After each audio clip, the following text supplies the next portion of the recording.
Welcome. I'm Ann Schreffler, professor of music at Harvard University and co-curator with Miranda Cuckson of the 2021 Fromm Players at Harvard. The annual concerts at Harvard are made possible because of the vision of Paul Fromm, who established his foundation in 1952 to support contemporary music. The Fromm Music Foundation, since 1972 under the auspices of Harvard University, continues Paul Fromm's legacy by commissioning new works, supporting concerts, events, and music festivals across the United States, including these annual concerts at Harvard. This year's concert is being streamed online on April 16, 2021, and can be found on the YouTube channel of the Harvard University Department of Music. Today, I am pleased to welcome composer Rebecca Saunders, violinist Miranda Cuckson, and pianist Conor Hanick. Composer Rebecca Saunders is one of the best-known composers in the international new music scene today. Her work has been performed by leading ensembles, soloists, and orchestras, including Klangforum Wien, Ensemble Modern, the Arditi Quartet, the International Contemporary Ensemble, and many more. In 2019, Rebecca Saunders was the first woman composer to be awarded the prestigious Ernst von Siemens Music Prize. Originally from the UK, Saunders is based in Berlin and is a professor of composition at the Hanover University of Music, Theatre, and Media. Violinist Miranda Cuckson's virtuosity and expressiveness have been celebrated by critics around the world. Her repertoire ranges from J.S. Bach to yesterday. She is a path-breaking interpreter of the newest music, as well as of 20th century masterpieces by composers including Luigi Nono, Elliott Carter, and Brian Ferneyhough. Miranda Cuckson has been described as a fearless visionary and the ideal emissary for contemporary music.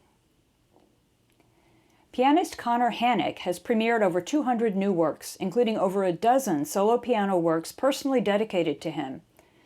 He has received wide acclaim for his performances of Cage's sonatas and interludes, as well as of Ligeti's Piano Concerto and Brahms's First Concerto. He collaborates regularly with leading new music groups, including the International Contemporary Ensemble and the Talea Ensemble, and plays in a duo with cellist Jay Campbell of the Jack Quartet. So welcome, Rebecca, Miranda, and Conor. Thanks for being with us today. So I'd like to ask Miranda, our co-curator and violinist, how did you come to include the duo on the program? Had you played it before or heard it in concert? I had not played it before, and I had not played Rebecca's music before, but I had a great interest to do that. Yeah, I had listened to some pieces. Also, being in the new music world, having a lot of colleagues all over doing interesting music and collaborations, I had heard of her at some point and listened to some things and really, was very interested in what I heard and enjoyed it. So she was someone I had in mind when we were starting to curate. So I was just doing some research and seeing what interesting pieces there were. I was interested to learn some new works, things I hadn't played before, and I found a recording of her piece, of this duo, and liked it a lot, so we put it on. Conor, had you played Rebecca Saunders' music before? My first experience playing the music was long after I had heard her music for the first time, which was some ensemble pieces that ICE had done in New York. And I loved the music and thought it was so vivid and colorful and imaginative, and sought out some of the piano music of which there's a considerable amount of really amazing quality stuff. And I played, though we'll need another whack at, the piano piece called Shadow, which is very much, I wouldn't say the opposite, but sort of a complement to the type of material that is explored in the duo. It's a very splashy, virtuosic piece. Yeah, it's wonderful music, and to work on the duo with Miranda and to have this experience of getting to collaborate with another instrument and explore those sort of timbral possibilities has been a total pleasure. Rebecca, on your website, you include this beautiful text for the duo, and I'm just going to read it out. When composing, I imagine holding the sounds and noises in my hands, feeling their potential between my palms, weighing them. Skeletal textures and musical gestures develop out of this. Then, like pictures placed in a large white room, I set them in silence, next to, above, beneath, and against each other. I wrote that text actually originally for the first piece I actually wrote when I began to study with Wolfgang Riem in Germany in 1991. What I said there, I mean, it very much felt like that at that point, that the being so aware of the physicality of each sound fragment, of each gesture, and always imagining that the page is white and empty, and every single sound you place on that page has to be absolutely the right thing, and that decision has to be 100% correct, not correct or perfect, but yet that everything has to be weighed and exactly weighed in relationship to the silence preceding and following it. And it was a very strong image for me back then in 1991. Duo actually had no program text at all. As you can see, it also has no title, in fact. In a way, I just took that original quotation, actually, which was floating around, and felt that it was very fitting to this piece, particularly the way in which the piece starts and ends, the weighing of gesture, resonance, the shadow of the sound. Yeah, well, I mean, it was just such a fascinating process to be working with these sounds and really gauging how they would change within, one pitch, and then how they would combine, and this very tactile quality of you can almost imagine you're touching something smooth and it becomes more velvety or rougher, this and that, and then there's a kind of bang, or very much like you're handling these objects that are in sound.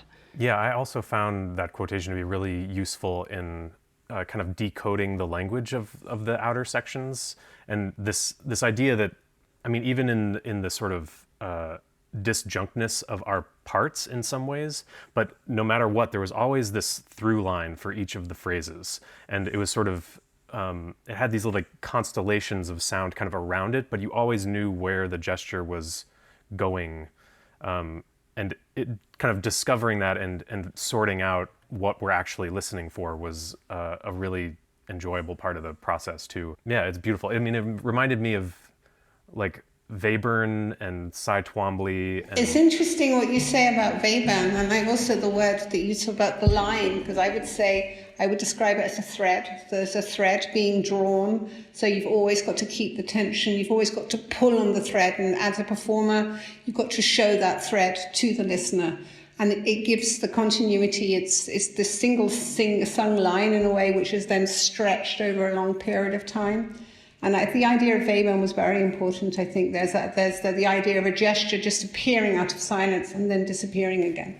Was also, I think, at that period, definitely was relevant, I think, in my thinking. Rebecca, you were a violinist and you grew up in a musical family of pianists.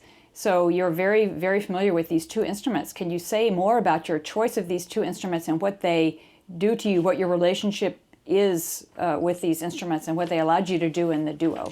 Well, to be honest, it was very hard to write for these instruments together for the first time, and it was a very important challenge for me to do that because it was hard to have distance. It was hard to establish distance, and on the other hand also to be battling with an instrumentation which is so weighed down with tradition, and there's a massive oeuvre out there, a massive canon of pieces for this very classical instrumentation. So it was a big challenge even to decide to do that, but it was something I really welcomed, and it was just the right moment in time. I mean, pretty much all my pieces up to that point had the piano in it in some form or another. But actually a duo to forge a piano line which actually works intimately with the violin and which is engaging with the violin, and to enmesh in the same kind of sound worlds was a very different challenge. So it has a much more solistic quality than it does perhaps in the chamber pieces that preceded it.